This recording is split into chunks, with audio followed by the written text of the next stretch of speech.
শিশুদের শ্রী শ্রী ঠাকুর অনুকূলচন্দ্র। আজকের পর্ব মায়ের প্রতি ভালোবাসা।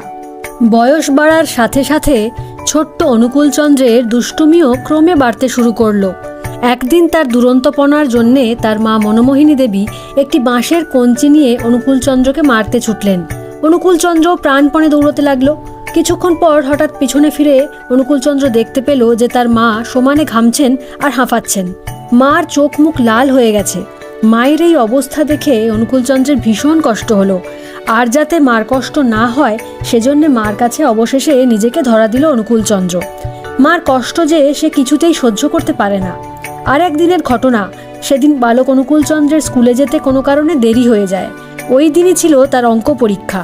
তার মা মনমোহিনী দেবী একটু রেগে অনুকূলচন্দ্রকে বলে ফেললেন, তুই এত দেরি করে স্কুলে যাচ্ছিস, দেখবি তুই আজ একটাও অঙ্ক করতে পারবি না।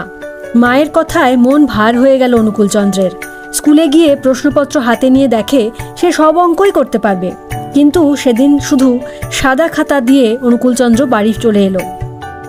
সাদা খাতা জমা দেওয়ার সময় মাস্টারমশাই তার কারণ জানতে চাওয়ায় অনুকূলচন্দ্র বলল, মাস্টারমশাই, মা বলেছেন যে আমি একটাও অঙ্ক করতে পারবো না।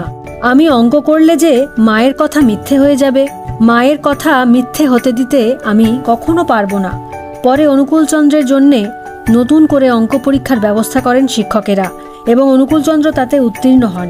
একসময় পরিবারের আর্থিক অনটনে মায়ের কষ্ট দেখে অনুকূলচন্দ্র মাকে বলেছিলেন, মা, তুই ভয় করিস না, তুই মুড়ি ভাজবি আর আমি বিক্রি করব, দেখিস তখন তোর কত টাকা হবে। অনুকূলচন্দ্র আরও বলতেন, মা ছাড়া আমি অচল, কেবল ফাঁক খুঁজতাম কেমন করে মাকে খুশি করব। নিজের জীবনে অনুকূলচন্দ্র মাকে এতটা ভালোবাসতেন বলেই পরবর্তীকালে বলতে পেরেছিলেন, মাতৃভক্তি অটুট যত, সেই ছেলেই হয় কৃতী তত।